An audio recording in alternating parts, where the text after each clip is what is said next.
Damodar Das Modi, Prime Minister of India. Your Excellency, you have the floor.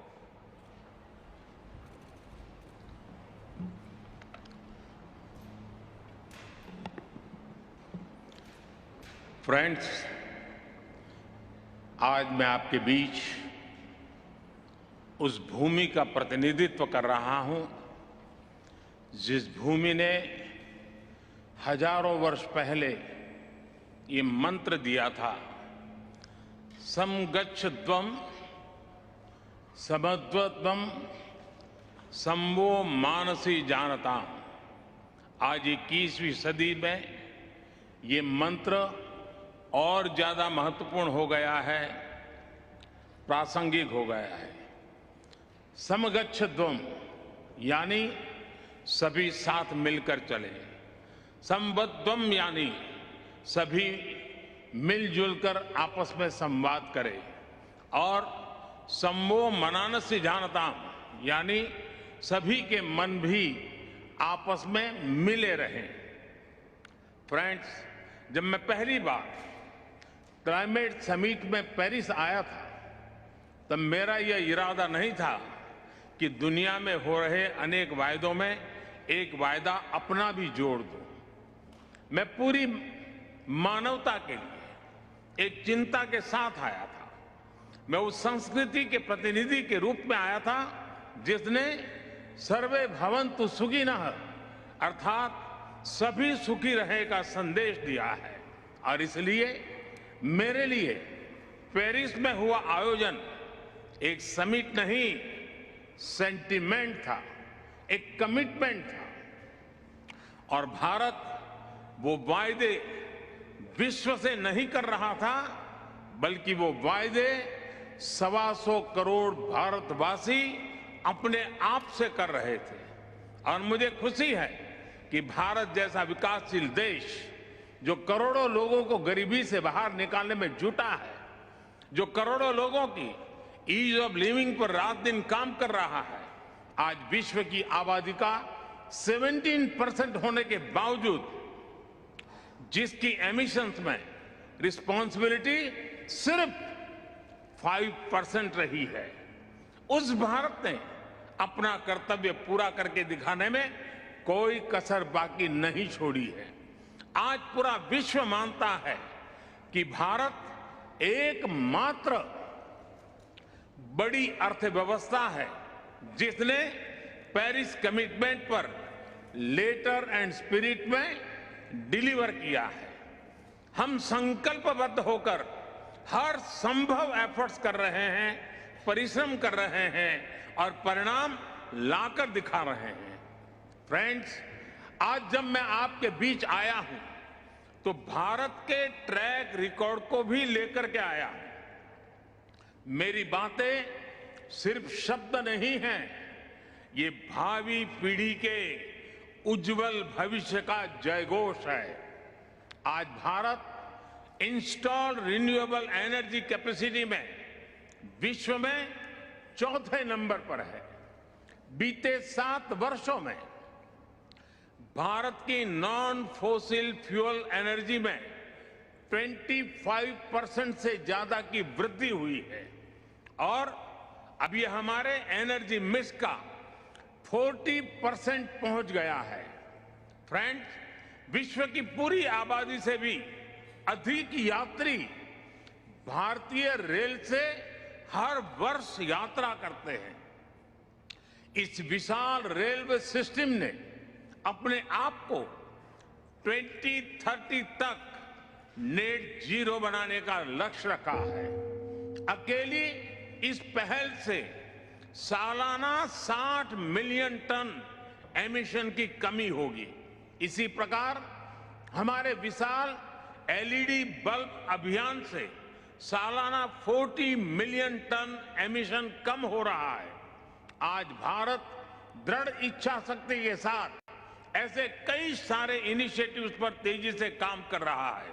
इसके साथ ही भारत ने अंतर्राष्ट्रीय स्तर पर दुनिया का सहयोग करने के लिए इंस्टीट्यूशनल सॉल्यूशन भी दिए हैं। सोलर पावर में एक क्रांतिकारी कदम के रूप में हमने इंटरनेशनल सोलर अलायंस की पहल की। क्लाइमेट एडप्शन के लिए हमने coalition for disaster resilient infrastructure का निर्माण किया है।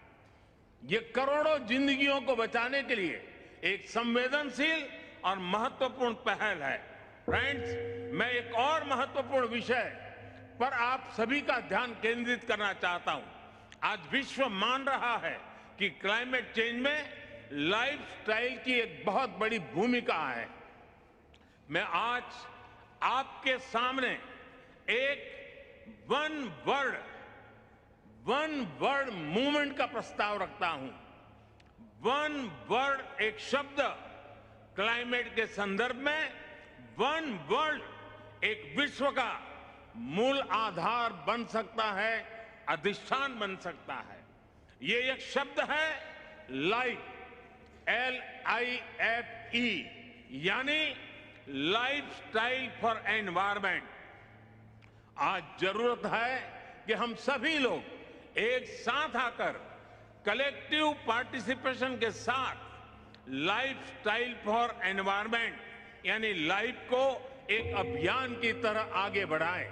ये एनवायरमेंटल कॉन्शियस लाइफस्टाइल का एक मास मूवमेंट बन सकता है। आज आवश्यकता है माइंडलेस और डिस्ट्रक्टिव कंजम्पशन के बजाय माइंडफुल और डेलिबरेट यूटिलाइजेशन की। ये मूवमेंट एक साथ मिलकर ऐसे लक्ष्य तय कर सकता है जो डाइवर्स एरिया जैसे fishing, agriculture, wellness, dietary choices, housing, packaging, hospitality, tourism, clothing, fashion, water management और एनर्जी जैसे अनेक सेक्टर्स में एक क्रांतिकारी बदलाव ला सकता है। ये ऐसे विषय हैं जहां हम में से प्रत्येक को हर रोज कॉन्शियस चॉइस करनी होगी। पूरी दुनिया में करोड़ों अरबों लोगों के हर रोज की ये चॉइसेस क्लाइमेट चेंज के खिलाफ लड़ाई को हर दिन बिलियन स्टेप्स आगे ले जाएगी। और मैं इस आर्थिक आधार पर, वैज्ञानिक आधार पर, बीती शताब्दी के अनुभवों के आधार पर हर कसौटी पर खरा उतरने का मूवमेंट मानता हूं। स्व से समझने का यही रास्ता है, अहम से वयम के कल्याण का यही रास्ता है। फ्रेंड्स, क्लाइमेट चेंज पर इस वैश्विक मंथन के बीच मैं भारत की ओर से इस चुनौती से निपटने के लिए 5 अमृत तत्व रखना चाहता हूं, पंचामृत की सौगात देना चाहता हूं। पहला, भारत 2030 तक अपनी नॉन फोसिल एनर्जी कैपेसिटी को 500 गीगावाट तक पहुंचाएगा। दूसरा, भारत 2030 तक अपनी 50% एनर्जी रिक्वायरमेंट्स रिन्यूएबल एनर्जी से पूरी करेगा। तीसरा, भारत अब से लेकर 2030 तक के कुल प्रोजेक्टेड कार्बन एमिशन में 1 बिलियन टन की कमी करेगा। चौथा, 2030 तक भारत अपनी अर्थव्यवस्था की कार्बन इंटेंसिटी को 45% से भी कम करेगा। और पांचवा, वर्ष 2070 तक भारत नेट जीरो का लक्ष्य हासिल करेगा। ये पंचामृत क्लाइमेट एक्शन में भारत का एक अभूतपूर्व योगदान होंगे। फ्रेंड्स, ये सच्चाई हम सभी जानते हैं कि क्लाइमेट फाइनेंस को लेकर आज तक किए गए वायदे खोखले ही साबित हुए हैं। जब हम सभी क्लाइमेट एक्शन पर अपने एम्बिशन बढ़ा रहे हैं, तब क्लाइमेट फाइनेंस पर विश्व के एम्बिशन वही नहीं रह सकते जो पेरिस एग्रीमेंट के समय थे। आज जब भारत ने एक नए कमिटमेंट और एक नई ऊर्जा के साथ आगे बढ़ने का संकल्प लिया है, तो ऐसे समय में क्लाइमेट फाइनेंस और लो कॉस्ट क्लाइमेट टेक्नोलॉजीज का ट्रांसफर और महत्वपूर्ण हो जाता है। भारत की अपेक्षा है कि विकसित देश जल्द से जल्द $1 ट्रिलियन का क्लाइमेट फाइनेंस उपलब्ध कराएं। आज आवश्यकता है कि जैसे हम क्लाइमेट मिटिगेशन में हुई प्रगति को ट्रैक करते हैं, वैसे ही हम क्लाइमेट फाइनेंस को भी ट्रैक करें। उचित न्याय तो ये होगा कि जो देश क्लाइमेट फाइनेंस पर किए अपने वादों पर खरे नहीं उतरे, उन पर दबाव बने। फ्रेंड्स, आज भारत क्लाइमेट के विषय पर बहुत ही साहस और बड़ी महत्वाकांक्षा के साथ आगे बढ़ रहा है।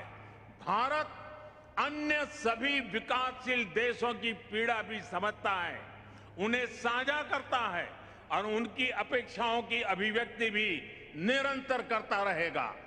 कई विकासशील देशों के लिए क्लाइमेट चेंज उनके अस्तित्व पर मंडरा रहा है, एक बड़ा संकट है। हमें दुनिया को बचाने के लिए आज बड़े कदम उठाने ही होंगे। यही समय की मांग है और यही इस फोरम की प्रासंगिकता भी सिद्ध करेगा। मुझे विश्वास है कि ग्लासगो में लिए गए निर्णय हमारी भावी पीढ़ियों का भविष्य बचाएंगे और सुरक्षित और समृद्ध जीवन का उपहार देंगे। अध्यक्ष जी, मैंने समय अधिक लिया, आपसे मैं क्षमा चाहता हूं, लेकिन विकासशील देशों की आवाज उठाना ये मैं अपना कर्तव्य मानता हूं, इसलिए मैंने उस पर भी बल दिया है। मैं फिर एक बार आपका बहुत बहुत धन्यवाद करता हूं। Thank you.